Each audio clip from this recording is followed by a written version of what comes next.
हर हर महादेव। श्री शिवाय नमस्तुभ्यम। ओम नमो भगवते वासुदेवाय नमः। शिव जी के उपाय चैनल में आप सबका बहुत बहुत स्वागत है। आइए आज के वीडियो में हम सत्यनारायण व्रत कथा का श्रवण करेंगे। शास्त्रों में बताया गया है कि सत्यनारायण व्रत कथा का पाठ करने से व्यक्ति को 1000 यज्ञ करने के बराबर पुण्य फल की प्राप्ति होती है। सत्यनारायण भगवान व्रत कथा में भगवान विष्णु के सत्य स्वरूप के बारे में बताया गया है। इस व्रत का पाठ करने से घर में सुख समृद्धि का वास होता है और भगवान विष्णु की कृपा हमेशा हमारे ऊपर बनी रहती है। आइए अब सत्यनारायण व्रत कथा का श्रवण करते हैं। सत्यनारायण व्रत कथा का पहला अध्याय। एक समय की बात है, नैमिषारण्य तीर्थ में शौनक आदि 88,000 ऋषियों ने श्री सूत जी से पूछा, हे प्रभु, इस कलयुग में वेद विद्या रहित मनुष्यों को प्रभु भक्ति किस प्रकार मिल सकती है तथा उनका उद्धार कैसे होगा। हे मुनि श्रेष्ठ, कोई ऐसा तप बताइए जिससे थोड़े समय में ही पुण्य मिले और मनवांछित फल भी मिल जाए। इस प्रकार की कथा सुनने की हम इच्छा रखते हैं। सर्व शास्त्रों के ज्ञाता सूत जी बोले, हे वैष्णवों में पूज्य, आप सभी ने प्राणियों के हित की बात पूछी है, इसलिए मैं एक ऐसे श्रेष्ठ व्रत को आप लोगों को बताऊंगा जिसे नारद जी ने लक्ष्मी नारायण जी से पूछा था और लक्ष्मीपति ने मुनि श्रेष्ठ नारद जी से कहा था, आप सब इसे ध्यान से सुनिए। एक समय की बात है, योगी राज नारद जी दूसरों की हित की इच्छा के लिए अनेकों लोकों में घूमते हुए मृत्युलोक में आ पहुँचे। यहाँ उन्होंने अनेक योनियों में जन्मे प्रायः सभी मनुष्यों को अपने कर्मों द्वारा अनेकों दुखों से पीड़ित देखा। उनका दुख देख नारद जी सोचने लगे कि कैसा यत्न किया जाए जिसके करने से निश्चित रूप से मानव के दुखों का अंत हो जाए। इसी विचार पर मनन करते हुए वह विष्णु लोक में गए। वहां वह देवों के देव ईश नारायण की स्तुति करने लगे, जिनके हाथों में शंख, चक्र, गदा और पद्म थे। गले में वरमाला पहने हुए थे। स्तुति करते हुए नारद जी बोले, हे भगवान, आप अत्यंत शक्ति से संपन्न हैं। मन तथा वाणी भी आपको नहीं पा सकती है। आपका आदि मध्य तथा अंत नहीं है। निर्गुण स्वरूप सृष्टि के कारण भक्तों के दुख को दूर करने वाले हैं। आपको मेरा नमस्कार है। नारद जी की स्तुति सुन विष्णु भगवान बोले, हे मुनि श्रेष्ठ, आपके मन में क्या बात है?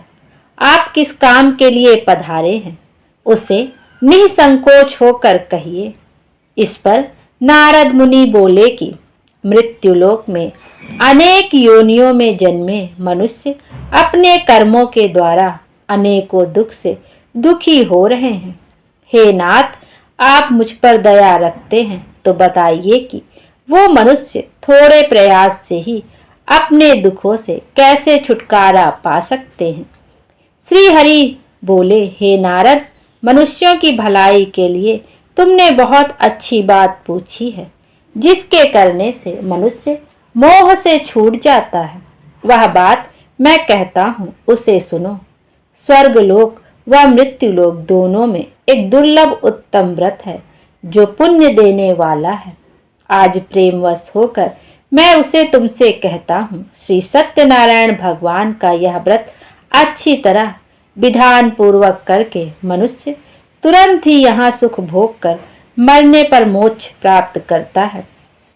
श्री हरि के वचन सुन नारद जी बोले कि उस व्रत का फल क्या है और उसका विधान क्या है। यह व्रत किसने किया था? इस व्रत को किस दिन करना चाहिए? सभी कुछ विस्तार से कहिए प्रभु।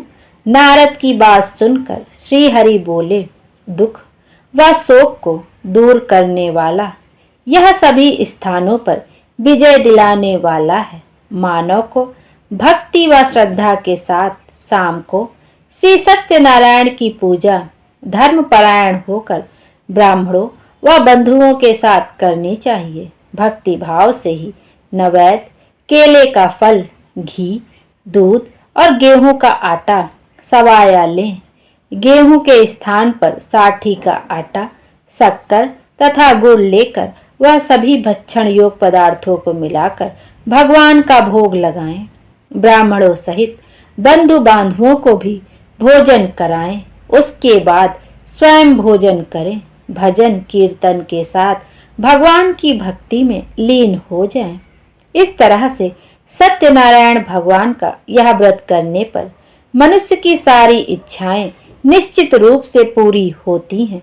इस कली काल अर्थात कलयुग में मृत्युलोक में मोक्ष का यही एक सरल उपाय बताया गया है। श्री सत्यनारायण व्रत कथा का पहला अध्याय संपूर्ण। बोली सत्यनारायण भगवान की जय। अब सत्यनारायण भगवान की व्रत कथा का दूसरा अध्याय। सूत जी बोले, हे ऋषियों, जिसने पहले समय में इस व्रत को किया था उसका इतिहास कहता हूँ, ध्यान पूर्वक सुनो। सुंदर काशीपुरी नगरी में एक अत्यंत निर्धन ब्राह्मण रहता था। भूख प्यास से परेशान वह धरती पर घूमता रहता था। ब्राह्मणों से प्रेम करने वाले भगवान ने एक दिन ब्राह्मण का वेश धारण कर उसके पास जाकर पूछा, हे विप्र, नित्य दुखी होकर तुम पृथ्वी पर क्यों घूमते हो? दीन ब्राह्मण बोला, मैं निर्धन ब्राह्मण हूँ, भिक्षा के लिए धरती पर घूमता हूँ। हे भगवान, यदि आप इसका कोई उपाय जानते हो तो बताइए। वृद्ध ब्राह्मण कहता है कि सत्यनारायण भगवान मनोवांछित फल देने वाले हैं, इसलिए तुम उनका पूजन करो। इसे करने से मनुष्य सभी दुखों से मुक्त हो जाता है। वृद्ध ब्राह्मण बनकर आए सत्यनारायण भगवान उस निर्धन ब्राह्मण को व्रत का सारा विधान बताकर अंतर ध्यान हो गए।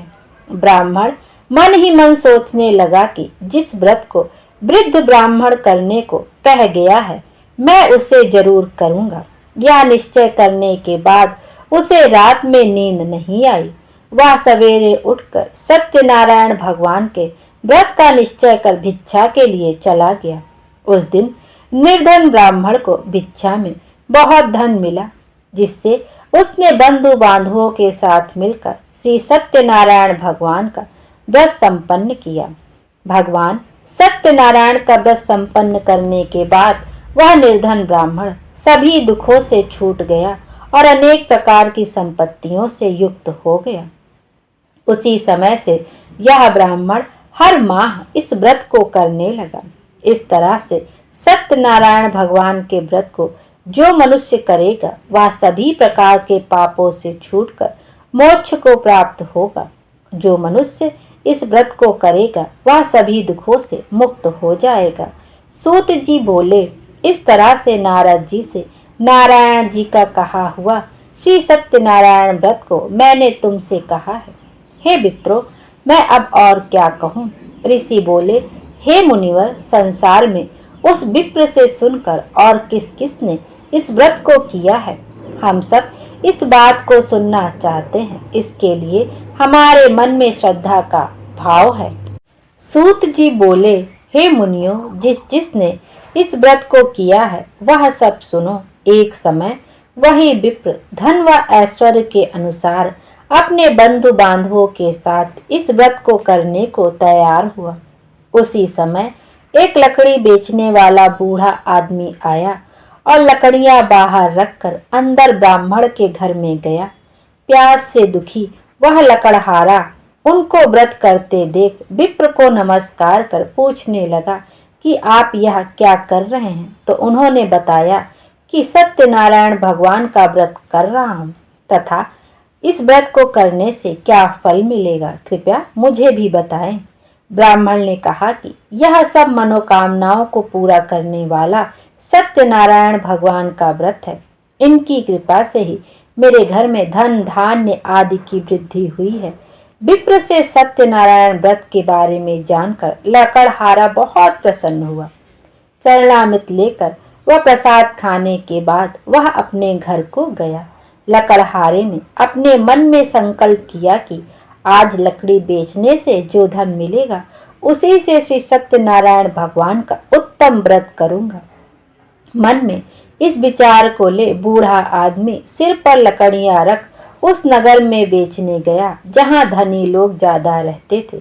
उस नगर में उसे अपने लकड़ियों का दाम पहले से 4 गुना अधिक मिलता है। बूढ़ा प्रसन्नता के साथ दाम लेकर केला, शक्कर, घी, दूध, दही और गेहूं का आटा ले और सत्यनारायण भगवान के व्रत की अन्य सामग्रियां लेकर अपने घर गया। वहां उसने अपने बंधु बांधवों को बुलाकर विधि विधान से सत्यनारायण भगवान का पूजन और व्रत किया। इस व्रत के प्रभाव से वह बूढ़ा लकड़हारा धन पुत्र आदि से युक्त होकर संसार के समस्त सुख भोग अंतकाल में बैकुंठ धाम चला गया। बोलिए सत्यनारायण भगवान की जय। दूसरा अध्याय यहीं पर समाप्त होता है। सत्यनारायण भगवान की व्रत कथा का तीसरा अध्याय। सूत जी बोले, हे श्रेष्ठ मुनियों, अब आगे की कथा कहता हूँ। पहले समय में उल्कामुख नाम का एक बुद्धिमान राजा था। वह सत्यवक्ता और जितेंद्रिय था। प्रतिदिन देव स्थानों पर जाता और निर्धनों को धन देकर उनके कष्ट दूर करता था। उसकी पत्नी कमल के समान मुख वाली सती तथा साध्वी थी। भद्रशिला नदी के तट पर उन दोनों ने श्री सत्यनारायण भगवान का व्रत किया। उसी समय साधु नाम का एक वैश्य आया। उसके पास व्यापार करने के लिए बहुत सा धन भी था। राजा को व्रत करते देखकर वह विनय के साथ पूछने लगा, हे राजन, भक्ति भाव से पूर्ण होकर आप यह क्या कर रहे हैं? मैं सुनने की इच्छा रखता हूँ। कृपा करके आप मुझे बताएं। राजा बोला, हे साधु, अपने बंधु बांधवों के साथ पुत्र आदि की प्राप्ति के लिए एक महाशक्तिमान श्री सत्यनारायण भगवान का व्रत व पूजन कर रहा हूँ। राजा के वचन सुन साधु आदर से बोला, हे राजन, मुझे इस व्रत का सारा विधान कहिए। आपके कथा अनुसार मैं भी इस व्रत को करूँगा। मेरे भी संतान नहीं है और इस व्रत को करने से निश्चित रूप से मुझे संतान की प्राप्ति होगी। राजा से व्रत का सारा विधान सुन व्यापार से निवृत्त हो वह अपने घर गया। साधु वैश्य ने अपनी पत्नी को संतान देने वाले इस व्रत का वर्णन कह सुनाया और कहा कि जब मेरी संतान होगी तब मैं इस व्रत को करूंगा। साधु ने इस तरह के वचन अपनी पत्नी लीलावती से कहे। एक दिन लीलावती पति के साथ आनंदित हो सांसारिक धर्म में प्रवृत्त होकर सत्यनारायण भगवान की कृपा से गर्भवती हो गई। 10वें महीने में उसके गर्भ से एक सुंदर कन्या ने जन्म लिया। दिनों दिन वह ऐसे बढ़ने लगी जैसे कि शुक्ल पक्ष का चंद्रमा बढ़ता है। माता पिता ने अपनी कन्या का नाम कलावती रखा। एक दिन लीलावती ने मीठे शब्दों में अपने पति को याद दिलाया कि आपने सत्यनारायण भगवान के जिस व्रत को करने का संकल्प किया था उसे करने का समय आ गया है। आप इस व्रत को करिए। साधु बोला कि हे प्रिय, इस व्रत को मैं उसके विवाह पर करूंगा। इस प्रकार अपनी पत्नी को आश्वासन देकर वह नगर को चला गया। कलावती पिता के घर में रह वृद्धि को प्राप्त हो गई। साधु ने एक बार नगर में अपनी कन्या को सखियों के साथ देखा तो तुरंत ही दूत को बुलाया और कहा कि मेरी कन्या के योग्य वर देखकर आओ। साधु की बात सुनकर दूत कंचन नगर में पहुंचा और वहां देखभाल कर लड़की के सुयोग्य वणिक पुत्र को ले आया। सुयोग्य लड़के को देख साधु ने बंधु बांधवों को बुलाकर अपनी पुत्री का विवाह कर दिया। लेकिन दुर्भाग्य की बात ये कि साधु ने अभी भी श्री सत्यनारायण भगवान का व्रत नहीं किया। इस पर श्री भगवान क्रोधित हो गए और श्राप दिया कि साधु को अत्यधिक दुख मिले।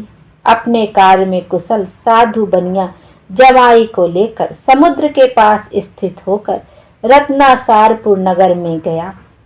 वहां जाकर दामाद ससुर दोनों मिलकर चंद्रकेतु राजा के नगर में व्यापार करने लगे। एक दिन भगवान सत्यनारायण की माया से एक चोर राजा का धन चुरा कर भाग रहा था। उसने राजा के सिपाहियों को अपना पीछा करते देख चुराया हुआ धन वहां रख दिया जहां साधु अपने जमाई के साथ ठहरा हुआ था। राजा के सिपाहियों ने साधु वैश्य के पास राजा का धन पड़ा देखा तो वह ससुर जमाई दोनों को बांधकर प्रसन्नता से राजा के पास ले आया और कहा कि उन दोनों चोरों को हम पकड़ लाए हैं, आप आगे की कार्यवाही की आज्ञा दें। राजा की आज्ञा से उन दोनों को कठिन कारावास में डाल दिया गया और उनका सारा धन भी उनसे छीन लिया गया। श्री सत्यनारायण भगवान की श्राप से साधु की पत्नी भी बहुत दुखी हुई। घर में जो धन रखा था उसे चोर चुरा ले गए। शारीरिक तथा मानसिक पीड़ा व भूख प्यास से अति दुखी हो अन्न की चिंता में कलावती एक ब्राह्मण के घर पर गई। वहां उसने श्री सत्यनारायण भगवान का व्रत होते देखा, फिर कथा भी सुनी। वह प्रसाद ग्रहण कर वह रात को घर वापस आई। माता ने कलावती से पूछा कि हे पुत्री, अब तक तुम कहाँ थी, तेरे मन में क्या है? कलावती ने अपनी माता से कहा, हे माता, मैंने एक ब्राह्मण के घर में श्री सत्यनारायण भगवान का व्रत देखा है। कन्या के वचन सुन लीलावती भगवान के पूजन की तैयारी करने लगी। लीलावती ने परिवार व बंधुओं सहित सत्यनारायण भगवान का पूजन किया और उनसे वर मांगा कि मेरे पति तथा जमाई शीघ्र घर आ जाएं। साथ ही यह भी प्रार्थना की कि हम सबका अपराध क्षमा करें।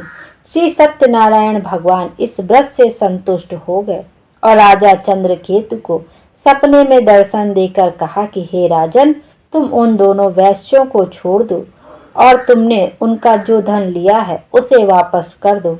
अगर ऐसा नहीं किया तो मैं तुम्हारा धन, राज्य व संतान सभी को नष्ट कर दूंगा। राजा को यह सब कहकर वह अंतर्ध्यान हो गए। प्रातःकाल सभा में राजा ने अपना सपना सुनाया, फिर बोले कि वणिक पुत्रों को कैद से मुक्त कर सभा में लाओ। दोनों ने आते ही राजा को प्रणाम किया। राजा मीठी वाणी में बोले, हे महानुभाव, भाग्यवश ऐसा कठिन दुख तुम्हें प्राप्त हुआ है, लेकिन अब तुम्हें कोई भय नहीं है। ऐसा कह राजा ने उन दोनों को नए वस्त्र आभूषण भी पहनाए और जितना धन उनका लिया था उससे दुगना धन वापस कर दिया। दोनों वैश्य अपने घर को चल दिए। श्री सत्यनारायण व्रत कथा का तीसरा अध्याय यहीं पर समाप्त होता है। बोलिए सत्यनारायण भगवान की जय। अब चौथा अध्याय।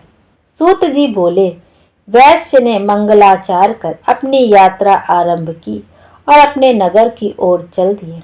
उनके थोड़ी दूर जाने पर एक दंडी वेशधारी श्री सत्यनारायण जी ने उनसे पूछा, हे साधु, तेरी नाव में क्या है?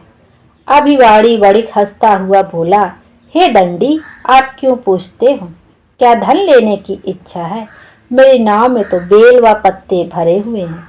वैश्य के कठोर वचन सुनकर भगवान बोले, तुम्हारा वचन सत्य हो।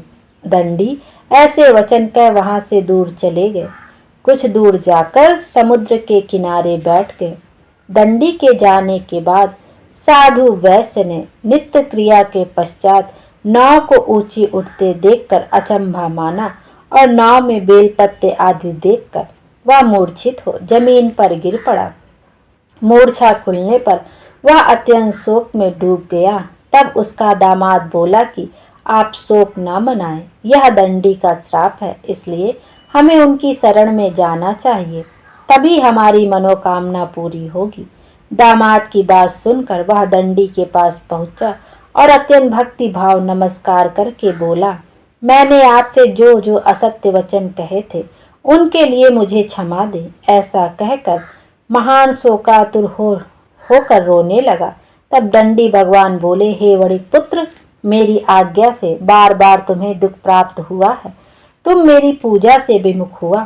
साधु बोला, हे भगवान, आपकी माया से ब्रह्मा आदि देवता भी आपके रूप को नहीं पहचानते, तब मैं अज्ञानी कैसे जान सकता हूँ। आप प्रसन्न होइए प्रभु, अब मैं सामर्थ्य के अनुसार आपकी पूजा करूँगा, मेरी रक्षा करो। और पहले के समान ही मेरी नौका में धन भर दो। साधु वैश्य के भक्ति पूर्वक वचन सुनकर भगवान प्रसन्न हो गए और उसकी इच्छा अनुसार वरदान देकर अंतर्ध्यान हो गए। ससुर समाई जब नाव पर आए तो नाव धन से भरी हुई थी। फिर वहीं अपने साथियों के साथ सत्यनारायण भगवान का पूजन कर अपने नगर को चल दिए। जब नगर के नजदीक पहुंचे तो दूत को घर पर खबर करने के लिए भेज दिया। दूत साधु की पत्नी को प्रणाम कर कहता है कि मालिक अपने दामाद सहित नगर के निकट आ गए हैं। दूत की बात सुन साधु की पत्नी लीलावती ने बड़े हर्ष के साथ सत्यनारायण भगवान का पूजन कर अपनी पुत्री कलावती से कहा कि मैं अपने पति के दर्शन को जाती हूँ, तू कार्य पूर्ण कर शीघ्र आ जा। माता के ऐसे वचन सुनकर कलावती जल्दी में प्रसाद छोड़कर अपने पति के पास चली गई। प्रसाद की अवज्ञा के कारण श्री सत्यनारायण भगवान रुष्ट हो गए और नाव सहित उसके पति को पानी में डुबा दिया। कलावती अपने पति को वहां ना पाकर रोती हुई जमीन पर गिर गई। नौका को डूबा हुआ देख वह कन्या को रोता देख साधु दुखी होकर बोला कि हे प्रभु, मुझसे तथा मेरे परिवार से जो भूल हुई है उसे क्षमा कर दे। साधु के दीन वचन सुनकर श्री सत्यनारायण भगवान प्रसन्न हो गए और आकाशवाणी हुई, हे साधु, तेरी कन्या मेरे प्रसाद को छोड़कर आई है, इसलिए उसका प्रति अदृश्य हो गया है। यदि वह घर जाकर प्रसाद खाकर लौटती है तो इसे इसका पति अवश्य मिलेगा। ऐसी आकाशवाणी सुन कलावती घर पहुंचकर प्रसाद खाती है और फिर आकर अपने पति के दर्शन करती है। उसके बाद साधु अपने बंधु बांधवों सहित श्री सत्यनारायण भगवान का विधि विधान से पूजन करता है। इस लोक का सुख भोग व अंत में स्वर्ग जाता है। चौथा अध्याय यहीं पर समाप्त होता है। बोलिए सत्यनारायण भगवान की जय। अब सत्यनारायण भगवान की व्रत कथा का 5वां और आखिरी अध्याय। सूत जी बोले, हे ऋषियों, मैं और भी एक कथा सुनाता हूँ, उसे भी ध्यान पूर्वक सुनो। प्रजा पालन में लीन तुंग ध्वज नाम का एक राजा था। उसने भी भगवान का प्रसाद त्याग कर बहुत ही दुख सहन किया। एक बार वन में जाकर वन्य पशुओं को मारकर वह बड़ पेड़ के नीचे आया। वहां उसने ग्वालों को भक्ति भाव से अपने बंधुओं सहित सत्यनारायण भगवान का पूजन करते देखा। अभिमानवश राजा ने उन्हें देखकर भी पूजा स्थान में नहीं गया और ना ही उसने भगवान को नमस्कार किया। ग्वालों ने राजा को प्रसाद दिया, लेकिन उसने वह प्रसाद नहीं खाया और प्रसाद को वहीं छोड़ वह अपने नगर को चला गया। जब वह नगर में पहुंचा तो वहां सब कुछ तहस नहस हुआ पाया तो वह शीघ्र ही समझ गया कि यह सब भगवान ने ही किया है। वह दोबारा ग्वालों के पास पहुंचा और विधि पूर्वक पूजा करके प्रसाद खाया तो श्री सत्यनारायण भगवान की कृपा से सब कुछ पहले जैसा हो गया। दीर्घ काल तक सुख भोगने के बाद मरणोपरांत उसे स्वर्गलोक की प्राप्ति हुई। जो मनुष्य परम दुर्लभ इस व्रत को करेगा तो भगवान सत्यनारायण की अनुकंपा से उसे धन धान्य की प्राप्ति होगी। निर्धन धनी हो जाता है और भय मुक्त हो जीवन जीता है। संतानहीन मनुष्य को संतान सुख मिलता है और सारे मनोरथ पूर्ण होने पर मानव अंत काल में बैकुंठ धाम को जाता है। सूत जी बोले, जिन्होंने पहले इस व्रत को किया है अब उनके दूसरे जन्म की कथा कहता हूँ। वृद्ध सतानंद ब्राह्मण ने सुदामा का जन्म लेकर मोक्ष की प्राप्ति की। लकड़हारे ने अगले जन्म में निषाद बनकर मोक्ष प्राप्त किया। उल्कामुख नाम का राजा दशरथ होकर बैकुंठ को गए। साधु नाम के वैश्य ने मोर ध्वज बन के अपने पुत्र को आरे से चीर कर मोक्ष पाया। महाराज तुंगध्वज ने स्वयंभू होकर भगवान में भक्ति युक्त होकर कर्म कर मोक्ष पाया। श्री सत्यनारायण भगवान व्रत कथा का 5वां अध्याय संपूर्ण। बोलिए श्री सत्यनारायण भगवान की जय, विष्णु भगवान की जय।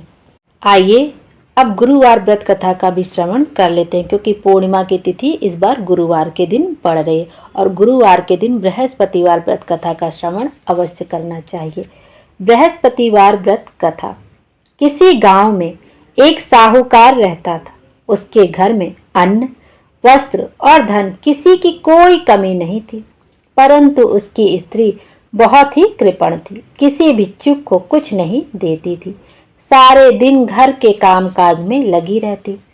एक समय एक साधु महात्मा बृहस्पतिवार के दिन उसके द्वार पर आए और भिक्षा की याचना की।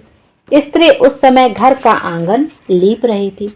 इसी कारण साधु महाराज से कहने लगी कि महाराज, इस समय तो मैं घर को लीप रही हूँ, आपको कुछ नहीं दे सकती, फिर किसी दिन अवकाश के समय आना।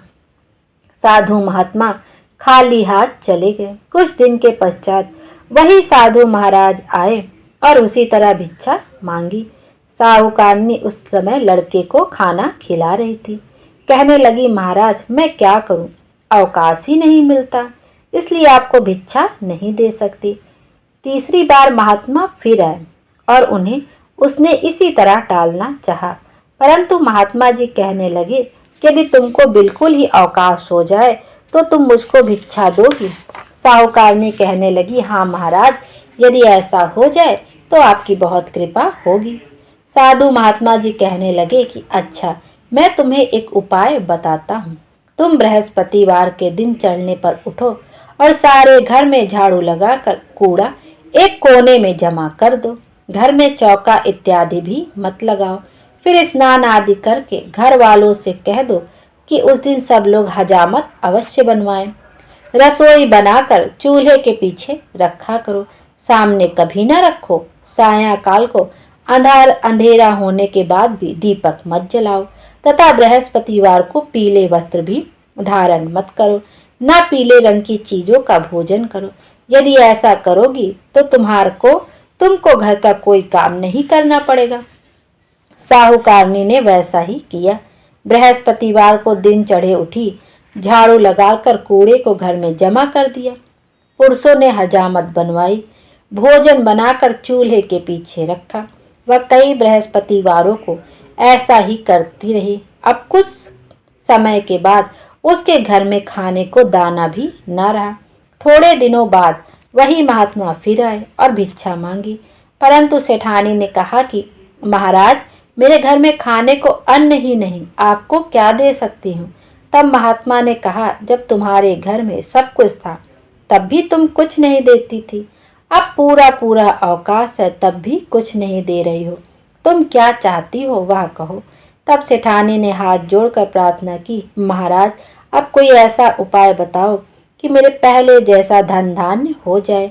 अब मैं प्रतिज्ञा करती हूँ कि जैसा आप कहेंगे वैसा मैं अवश्य करूँगी। तब महात्मा जी ने कहा, बृहस्पतिवार को प्रातः काल उठकर स्नान आदि से निवृत्त हो घर को गऊ के गोबर से लीपो तथा घर के पुरुष उस दिन हजामत न बनवाएं। भूखों को अन्न वस्त्र देती रहा करो। ठीक सायंकाल दीपक जलाओ। यदि ऐसा करोगी तो तुम्हारी सब मनोकामनाएं भगवान बृहस्पति जी के कृपा से पूर्ण होंगी। सेठानी ने ऐसा ही किया और उसके घर में धन धान्य वैसा ही हो गया जैसा कि पहले था। इस प्रकार भगवान बृहस्पति देव की कृपा से अनेक प्रकार के सुख भोग कर दीर्घ काल तक जीवित रहे। बृहस्पति देव जो जिस भावना से व्रत करता है उसकी वैसी मनोकामना शीघ्र ही पूर्ण करते हैं। बोलो विष्णु भगवान की जय। विष्णु भगवान हम सब की मनोकामना पूर्ण करें, हमारे जीवन को खुशियों से भर दें। Thank you.